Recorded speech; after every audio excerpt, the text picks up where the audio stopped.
Triads can be a really powerful and flexible tool to have if you want to play chords with extensions. In this lesson I'm going to demonstrate how you can play a 3-6-2-5-1 in the key of C major with voicings that are all triad based.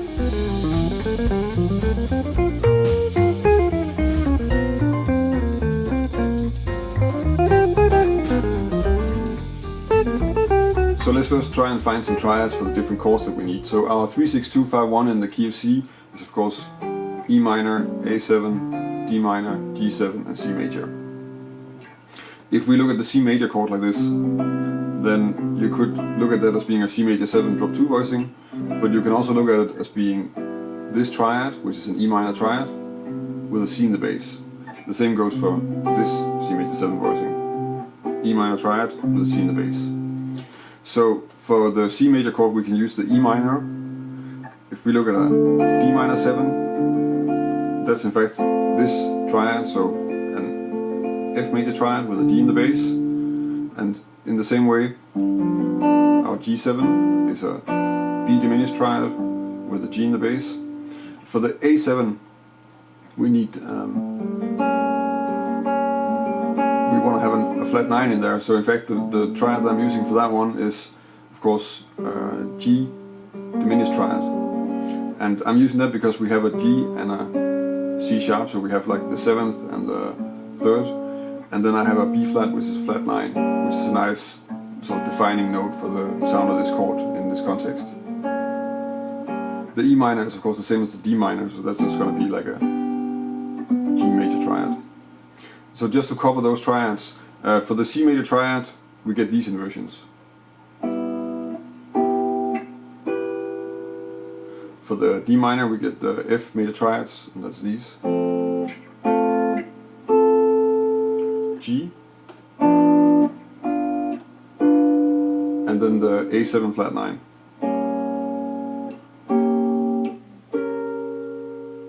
So now we have triads for all the chord voicings, but you probably want to check out a few more other things just to be more flexible with them. So if we take the triads as a starting point, we can still use the triads to harmonize the entire scale. So what do I mean by that? So that means that if I take, this is of course in the key of C major, so if I take the C major scale on the as a melody note, so that would be on the B string in this case, so C, that would be a C major scale, and if I harmonize that with a D minor chord, so I'm going to use D minor chords to play that whole scale, then we can get this.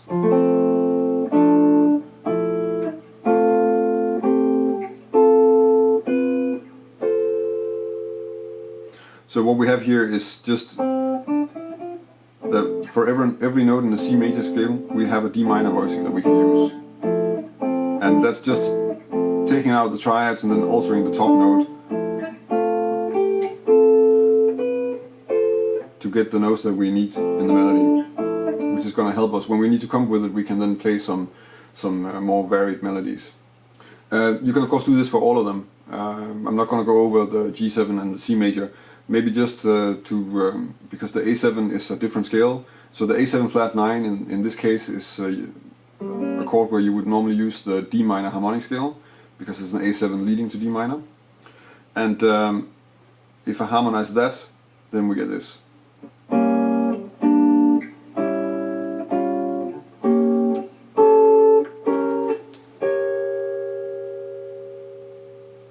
So that was some exercises you can do with the different voicings just to be able to get some freedom in the scales. Of course you anyway want to know all your inversions on all string sets and all that, because you need it not only for comping but also for soloing. But another thing that you can do that can be useful is also just to look at how do we get from one chord to the other. So just in a really simple way, if I have to play like a 2-5-1 in the key of C, then I could start on this D minor, which is then played with an F major, and then look at where we go with that, so we can go up here for instance,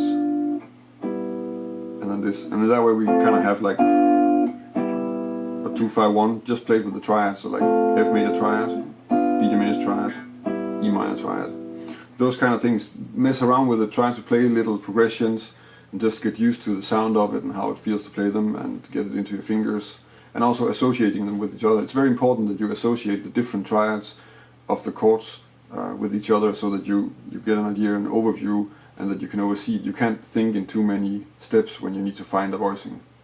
Let's look at some examples.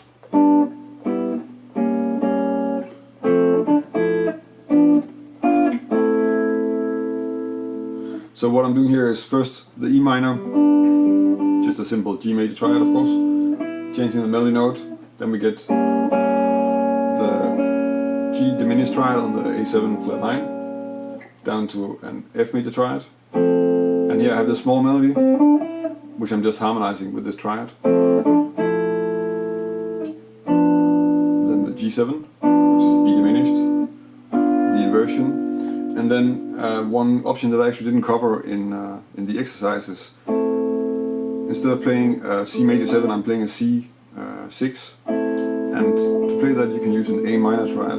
So if you listen to this, that's a C6 voicing. The second example sounds like this.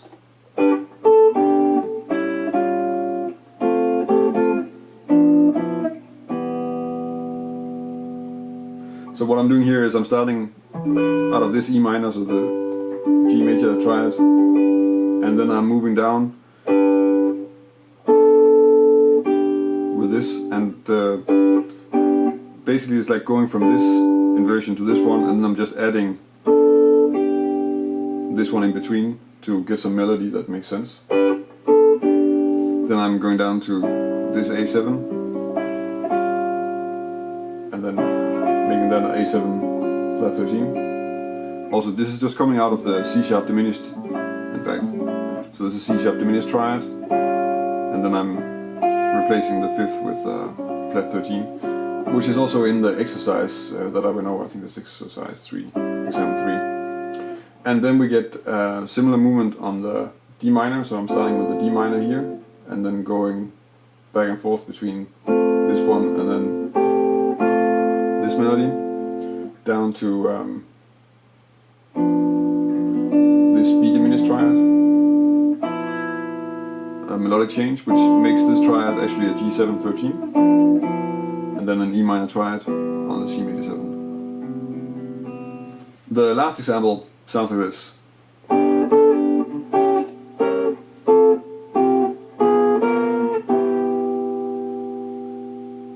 So this is fairly simple. I'm using the same kind of movement on the E minor that I did on the F, on the D minor last example. So just sort of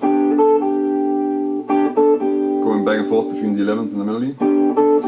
Then I have this C sharp diminished triad on the A7, G diminished triad, then the F major triad for the D minor, and then I'm making this D minor 11. And then the G7 I'm turning into a G7 altered chord, which of course you can do the same way that you can do that with the A7. So what I'm doing here is that I'm just using an F diminished triad, and then changing the flat 9 into a sharp 9, and then resolving that to this E minor for the C major 7. There are 3 examples and some exercises on how to use triads to play a 3-6-2-5-1 in the key of C major. As you can tell, it's a very open subject with a lot of possibilities, so if you start messing around with this, you can really get a lot of different things, and you will have more than one solution that will fit for any kind of chord, which is kind of nice because that gives you more options to color, and it gives you something that's, I mean, triads are, when we're not repeating notes in them and just playing the 3 notes, fairly easy to play. So they're very flexible. And if you use this approach to sort of add melody to it and think in melodies and keep that in mind when you're choosing triads also, then you have actually quite a lot of possibilities, and it's fairly playable. So it's a nice sort of compact way to approach comping, and you can still make some interesting stuff and improvise while you're comping, which is very important if you're playing jazz at least.